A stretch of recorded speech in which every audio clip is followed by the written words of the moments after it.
Preparing for a role as far as doing the anime films, what I find most important is to make sure that I've eaten recently, which may sound strange, but I'm hypoglycemic, so I need to be rested. I need to have eaten.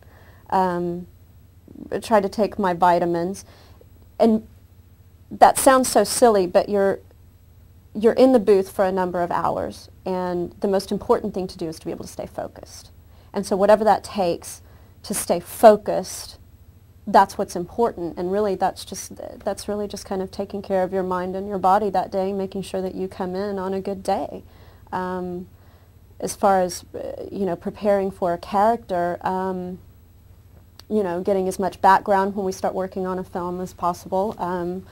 Directors are really good about giving you all the info and how they're wanting you to approach the role and stuff like that. So you're kind of you're playing as you go. But I find that the absolute most important thing is that I don't come in tired or hungry or in a bad mood, because it requires so much focus in the booth.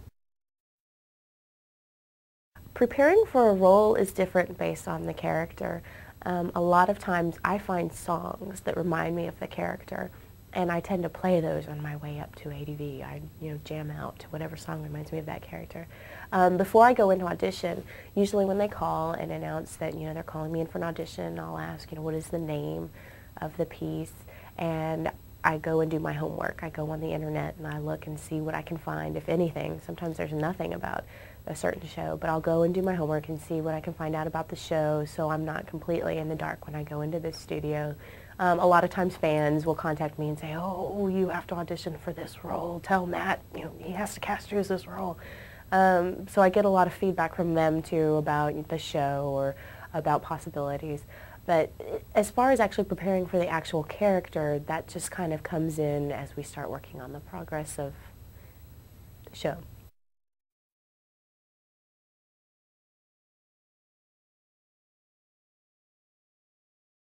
Mirelle is an assassin.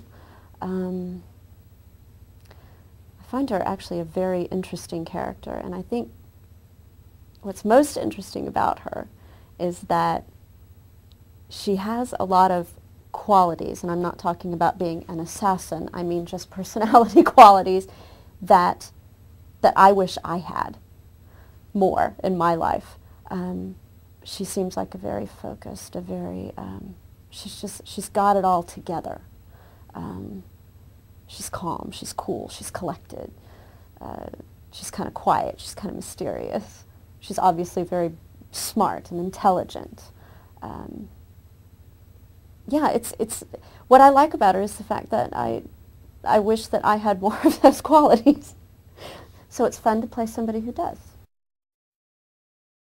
The Kirika is basically a mystery.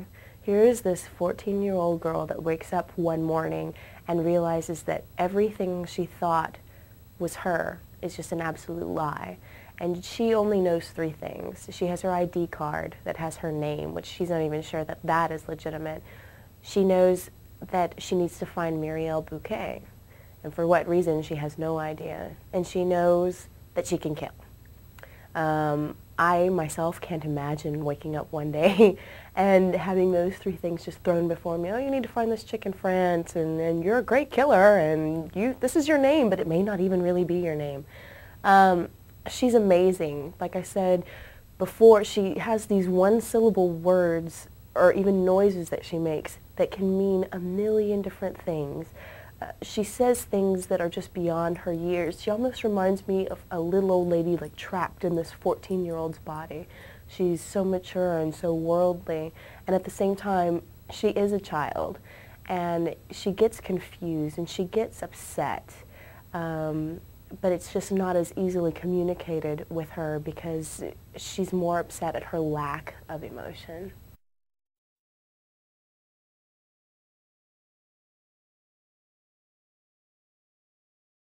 I wish that there was a lot more of myself in Mirelle, but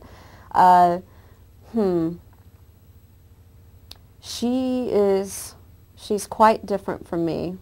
As I said earlier, there's more things about her that I wish I had than me being able to give to her. Maybe it's just seeing a character that you wish that you were more like and being able to bring out that part of you, I guess. If that makes any sense whatsoever.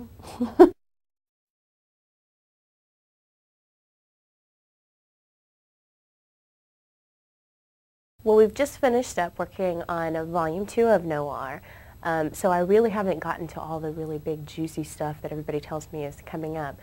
But I've enjoyed it just because, well, for one, she's a badass. I mean, she just goes in there and kills people like you wouldn't believe. But at the same time, it's fun being able to play that and then to have to go back and say, you know, why am I doing this? And how is it that I don't feel anything that I'm doing this? It's really challenging for me. You know, I want to go, yeah, you just shot that guy in the head. And at the same time, I have to turn around and go, oh, okay, well, I'm upset that I'm not upset that I shot this guy in the head. But it's been really exciting. Every time she does something new, I'm amazed. I'm just amazed at her ability to kill, for one. I think that popcorn scene in Volume 1 is just the highlight of the whole thing thus far. I'm just amazed with her as a character because she starts growing, and in Volume 2 you start to see a little bit more of her emotion. You see a little bit more of her childishness, and that's kind of cool.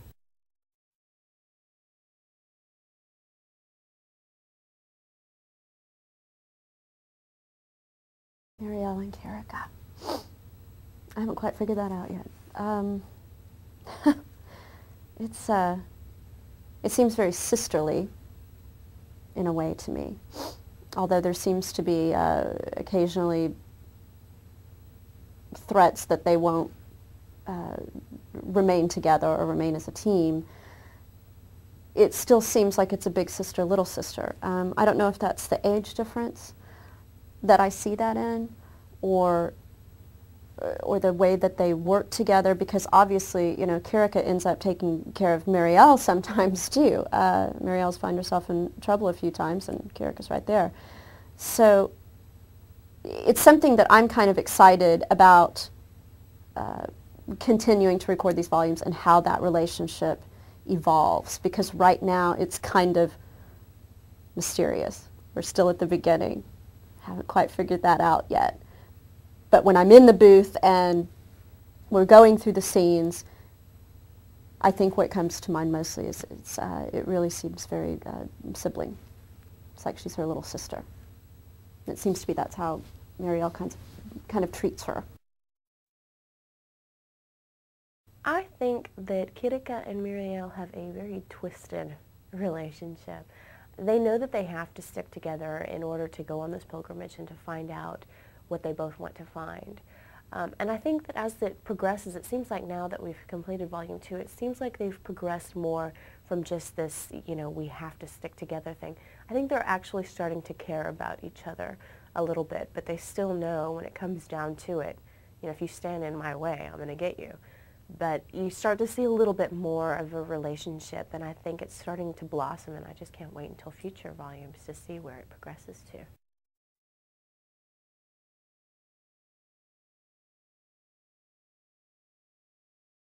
I do not know what happens to the characters in the next volume. You'll have to wait and see, as I will. Yeah, I don't know. I don't know until we start recording it and I get all the background information and all that kind of stuff. So it's as much of a mystery to me as anybody else who's watching these in order. I don't know what happens to Kirika in the next volume. I'm very excited to find out.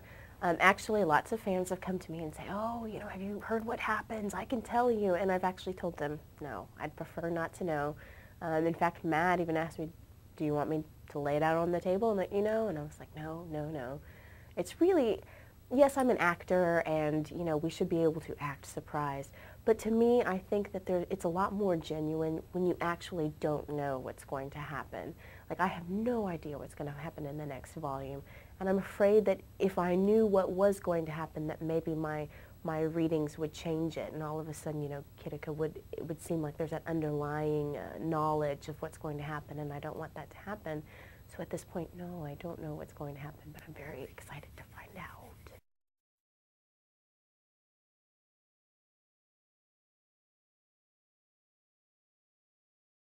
I would say I find it helpful that I already had a bit of acting experience to begin with. And it seems to me, and this is because I've played in all the mediums, anybody wanting to break into voice acting or any kind of acting, the best thing that you can do is go to the theater. By the theater, I mean plays, going to acting school. I mean, that, when I think of myself and how we work in the booth and stuff, that's what I'm falling back on. It's not to say that somebody couldn't walk in and just be a natural and be able to do it, but I've found it helpful that I have a body of experience and knowledge and have been an actor for a number of years before doing this. But if you feel like you've got a little natural talent, go to an audition, find out. What I would say to a fan interested in getting into voice acting is, find a theater around you, take some classes. If you're really, really serious about it, find yourself a talent agency and go to a talent agent. They'll, hook you up with some great classes. They'll let you know what you need to do. We get this question a lot, and I wish I had just a straightforward answer for you. But I don't think Matt or David Williams would appreciate it. So that's all I'll say.